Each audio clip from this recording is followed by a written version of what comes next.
ما تيجي نبدل الحلويات اللي احنا بنديها للأطفال بالتمر. هو الموضوع يبان صعب، لكن ايه المشكلة لما نجرب نكافئهم بيه، ناخده واحنا خارجين، نديهم قبل التمرين يديهم طاقة. انت عارف انت كده عملت ايه؟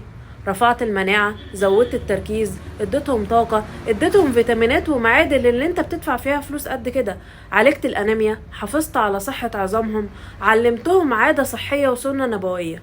جرب وصدقني مش كتر الأمراض المنتشرة أنا عايزة كل أب وأم يتشقلبوا كده عشان يرجعوا يعيشوا ولادهم حياة صحية.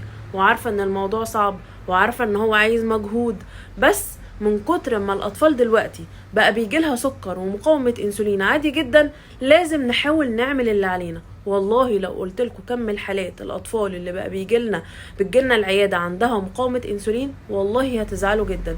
وعارفة ان الموضوع صعب وعايز تكرار ومحاولات مع الأطفال، وعشان ده يحصل لازم نوجد لهم بدائل صحية للحاجات اللي بيحبوها.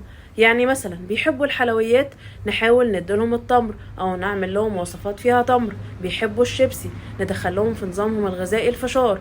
وفي مشكلة تانية وعارفة ان الأمهات هتفهمني فيها، هي الفيزيكال انفايرومنت، يعني البيئة المحيطة بتاعت الأطفال، زمايله بقى في المدرسة، في التمرين، في الشارع، قرايبه. تقعد الأم تنصح وتوعي، ويجي طفل بكيس شيبسي يبوظ كل اللي الأم عملته. فالموضوع عايز بال طويل، عارفة. ومحتاجين كمان ننشر ثقافة التوعية، نكلم أطفالنا ونكلم صحابهم ونكلم زمايلنا ونكلم المدرسين اللي في المدارس يوعوا الأطفال، ونكلم كمان مديرين المدارس.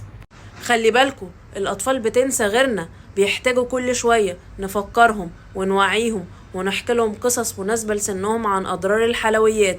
شئنا أم أبينا احنا هنضطر برضو نجيب لهم حلويات من برا البيت، لكن الموضوع لما يبقى مقنن وفي كنترول هيبقى أفضل بكتير.